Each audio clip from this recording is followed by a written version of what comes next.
Welcome everyone. Happy Diwali. Happy Diwali. This is a beautiful time. What a wonderful time that we have the opportunity. Diwali is on this very powerful Thursday, which coincides with when we exchange a few thoughts. You would have a look at these thoughts maybe early morning tomorrow, depending on our coordinators and commentators. And Santoshi will be helping out, and so will our Shailesh. Welcome to the group. Let us start with the prayer. I have something exciting, very few points, just about 15 to 20 minutes. I wish to take you into a different light altogether about the Diwali, what I thought. Crackers are busting, crackling, everything amongst which I feel excited to share with this. Let's take the prayer and seek the blessings of our Divine Mother. Om Asato Ma Satgamaya Tamaso Ma Jyotir Gamaya Mrityur Ma Amritam Gamaya. Om Shanti Shanti Shanti. Gurudev Paramahamsa Yogananda Shri Shri Yukteswar Giri Lahari Mahasaya Pranam on this holy day. Swami Sri Vivekananda, Holy Mother Sharada, Paramahamsa Ramakrishna. Pranam on this Diwali holy auspicious day. Kalpa Yogi Mahavatar Babaji, the deathless master, always in our consciousness, in our heart, in our awareness. Krishna, Yogakshema, Vaham Vaham. Grant us all our wishes and journey. Make us free and attain from unreal to real and death to immortality. Divine Mother, bless us, protect us, hold our hand and guide us. So the celebrations of the Diwali. Let us understand a little more about Deepavali. Okay? The festival of Diwali is actually a reminder to us freedom from bondage, a different outlook. A monk in Himalaya, you often hear me quoting them. We keep reading about the monks and the great masters of India.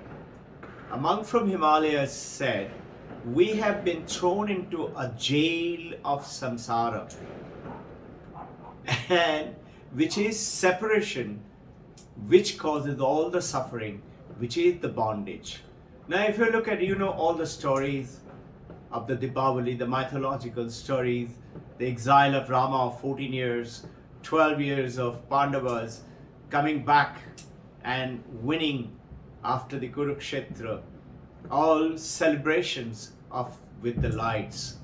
These lights are from taking us away from bondage to freedom. And this bondage to freedom, I wish to give you the festival of Diwali is to tell us we are bound in the consciousness, in the Advaita that we are talking about, in our name, in our body, in our form, which is called the mind and the body. We are bound by that. And because of which everything is happening. We will see how the time goes on. I have a few things to share with you. Then I will quickly touch upon the other part. Otherwise, we shall rest it for the Sunday session. Festival of Diwali, besides the freedom from bondage, is also a reminder to us that whatever we need in our life, whether it is love, we have to give love first. Whether it is name and fame, we have to make sure other people in the company getting name and fame, company will naturally grow bigger, the name and fame will come to the founder member. Whether it is a desire for something, whether it is money or relationship, everything is first you have to give it. So Diwali is the time it tells us is to give it. Deepavali is a Sanskrit. Come, Deepa is the light and Avali is the row of light. This row of light is the light which is all around us today, Thursday Diwali, and it has been for last 2 days or so and will continue for another 2 days or so. Is also the row of light which is within us and the body. And this, our human body, is actually the entire universe is within our body. And we perceive that with our Chaitanya, consciousness. If the consciousness is not there, meaning we are unconscious, we cannot perceive the world. Or if we are in coma, we know all about that.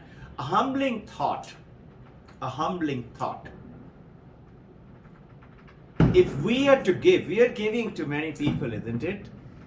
If we are to give, we should give with our head bowed down and not give with a ha ha ha and I am the giver and I am so good and I managed to buy so much thing and mine is more expensive than yours. Not like that. It's a very humbling thought. Give it with a bowed thing. How? Who are we to give? What do we have to give? In Bengali, it is said, Paramahamsa Ramakrishna is saying, Tomar kaj tumi karo ma, loke bole ami kori. Your work you are doing, Divine Mother. Advaita Vedanta, the Brahman consciousness is creating, everything is the consciousness. Who are we to say we have done it? Those of you been to Kashi, Banaras, Ganga Arati, or Haridwar or Lakshman Jhula and things like that. Have you noticed? They take the water from the Ganga and do the Ganga Arati with that Ganga. Same way, we have nothing. We are the Amazon.com delivery guy. We are delivering. So be humble that you and I have been given this honor, the prestige, the respect to be the giver and also to receiver. Understand one more very important point in this Deepavali day, that learning to receive is to elevate the person who is the giver. Many times we say, Kya zarurat tha? Why did you have to spend so much of money?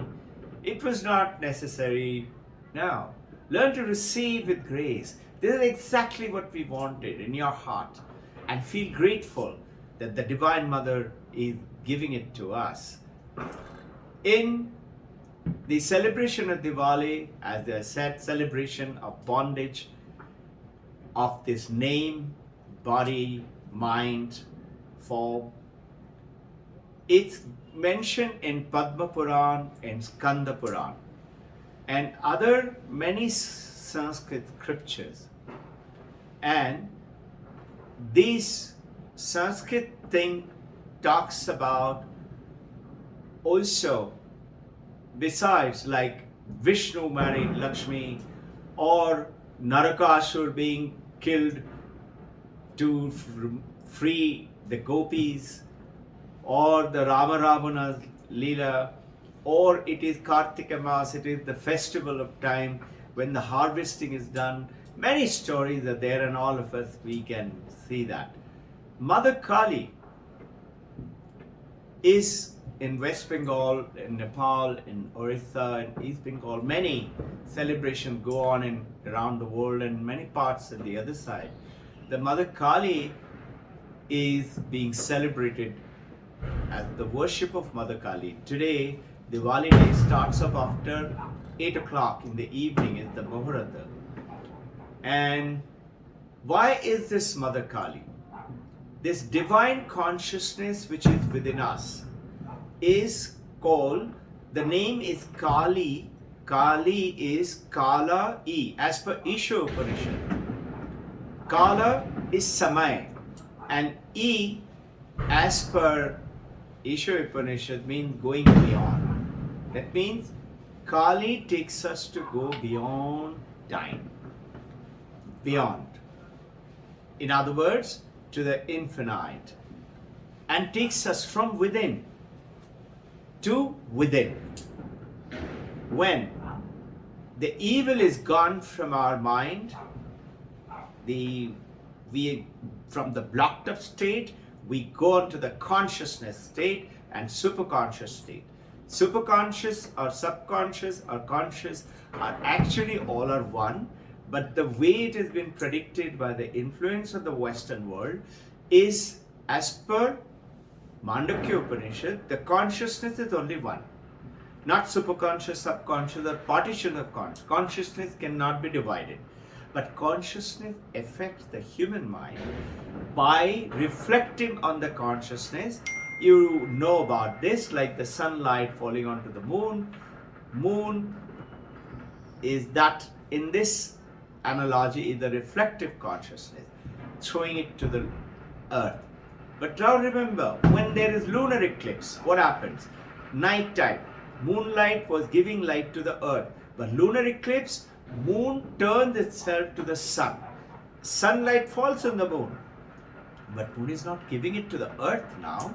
Moon is sending it back to sun. We cannot say moon is lighting up the sun. It is the sun still continues to light the moon, and moon has returned it back to sun. That is called Kaivalya state or Nirvana state or Samadhi state. When you worship Mother Kali, you engulf yourself, fill your heart with infinite consciousness of Mother and Lord Shiva. It's something that's very interesting in this. Another thing I wish to share with you is the study of the Kashmiri Shaivism. You'd be amazed to hear Ramanujam, about 1,000 years ago, had gone to Kashmir just to particularly find one book on Kashmiri Shaivism. You know, this Kashmiri Shaivism is extremely powerful. It is actually more complicated than Advaita. You and I talk about Advaita, it is really complicated, Kashmiri Shaivism. And it is also very old, very ancient. But not as ancient as the Advaita, but Advaita makes it simple. But you should know about Kali, and we are talking about Shaivism. Shaivism is basically, you can say, is a cousin of the Tantra school. And it has got many formats. We shall tell you a little more about it on Sunday. Today, there are two stories to explain about Kashmiri Shaivism. Very powerful. Bhairava Shastra is the book in which the entire the technology of the Kashmiri Shaivism is given. Under the part, there is 4 sections of the ways of understanding it. One is, in Shaivism, there is the Guru gives direct enlightenment, meaning no method. Just like Paramahamsa Ramakrishna did it to Vivekananda. Yukta Shirgiri just touched Paramahamsa Yogananda and went on to Samadhi. Vivekananda went on to Samadhi. Like that, Holy Mother of Ramakrishna Mission used to do that quite often. So that is one way. Second is the ways of the Shiva. The third is the weight of the Mother Shakti. And the fourth is this Andava, which has got many processes, how to meditate, how to sit, what are the various yantras, and that is the part of the Tantra culture. Now, the two story goes to explain very simply. Shiva is the supreme consciousness. You know, this Shaivism and Advaita are very close to each other. Excepting for a fine discrimination, we'll discuss it a little more in detail on Sunday. But in very brief, Shiva is the supreme consciousness, so is Brahman. But Brahman goes ahead and says, once you realize the light, the consciousness, you realize you become knower of that you are the consciousness, the world vanishes. But in the Kashmiri Shaivism, it says the light is like the mirror. You are seeing the light, but the light also becomes aware of itself.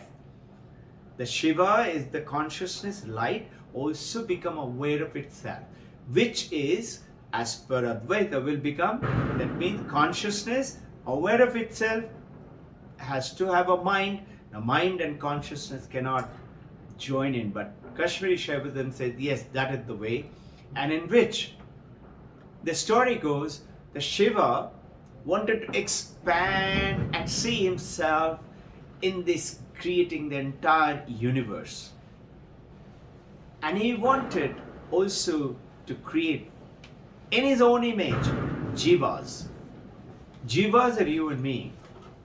But only thing what has happened, wanting to expand and manifest himself as this universe, as the outermost expansion of the Shiva, Shiva becomes Jiva. So, this is the term called Pratyavidya.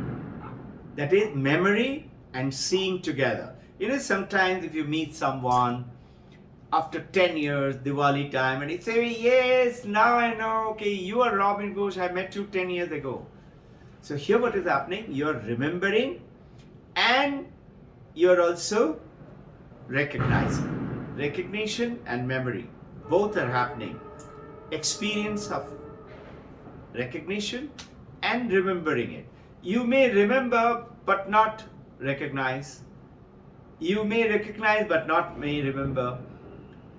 This is here, both are happening, called Pratyavidya.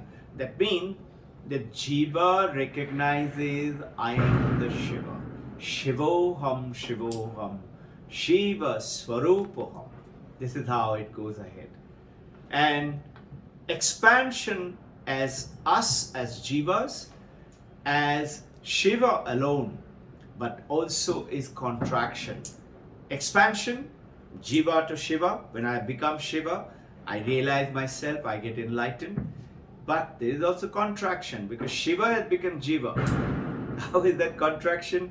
Shiva has forgotten, like you and me. We have forgotten. And this is called Vimarsha. Vimarsha is the self-awareness and recognizing of that by power going into. So under bondage, the Shiva is called Jiva. Under bondage, not recognizing, not remembering. So in Bengali, Paramahamsa Ramakrishna used to say, Pash Bandho Jeev, Pash Mukto Shiv. In Bengali, you don't say Shiv, you say Shiv and Jeev, not Jiva. The Pasha Bandha, Pash is bondage. When you are in bondage, you are Jiva. When you are free from bondage, Pasha Mukta, you become Shiva. In which Shiva has forgotten himself, becoming the Jiva, and from infinite has become subject to birth and death and birth and death. You and me. We age, we degenerate, and we die because we do not know ourselves as Shiva. The whole spiritual journey is now Jiva discovering its own nature as Shiva. So this, our journey in Advaita, in yogic process, in Kashmiri Shaivism, the whole journey is of the spiritual journey is now the Jiva, you and me, rediscovering who we really are, and not this mind and not this body and not this form. There is another story goes on. Beautiful, and with that we will finish. There is a beautiful thing coming up that I will tell you. This second story is the story of a headless man. Headless man. So there is a Shiva's devotee who used to worship Shiva and never forgot a day, and continuously Shiva was in his consciousness and keep on chanting the Shivoham, Shivoham. The Shiva was very pleased, but he never met Shiva. But one day in his dream, he suddenly had a vision. Shiva came and Shiva said, I bless you, I'm pleased with you. He said, Lord, you're pleased with me, I'm so delighted. But why is it that I can't see you? I want to see you with my eyes. As the devotees love, devotees desire, Shiva said, all right, Tathastu, I will show you me tomorrow. He said, tomorrow, wow, how do I see you? Where do I look? He said, you look for a headless man, a man who has got no head. The next morning he got up and he all took bath and get ready and looking around. And he's looking and everywhere. Everybody's got a head. Nobody's with a headless man. And as he's looking around, he said, Shiva cannot say lie. Has to be there. Where is it? And then suddenly he chanced upon, something dawned upon. And he looked at himself and he looked at and he said, oh, and here I have no head. I am the headless man. And this is where came Chidananda Rupoham Shivoham Shivoham. With this jnana, Ichcha. You know the trident of the Shiva, 3 prongs. The first prong is for jnana, is also Shiva.